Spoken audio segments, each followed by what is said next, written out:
Hi there, and welcome to the Proxy Sale channel. My name is Andrew. In today's tutorial, I'll guide you through the process of configuring a proxy in Burp Suite. Let's get started. Start by launching the Burp Suite program.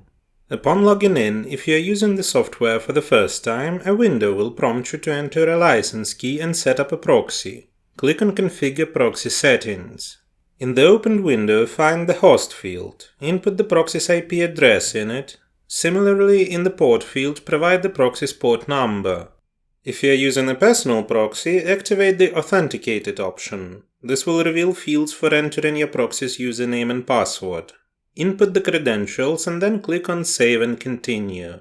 And that's it! The proxy is now configured and will be used in your future work within Burp Suite. Let me remind you that your work as well as your accounts may be at risk if you operate with free proxies that can be found on a network. Such proxies do not have guarantees of anonymity and security. We recommend a reliable and trusted provider, ProxySale.com, which will allow you to get proxies of any location with guaranteed anonymity and security for working on a network. The link will be in the description. Don't forget to hit the like and subscribe buttons. See you in the next video.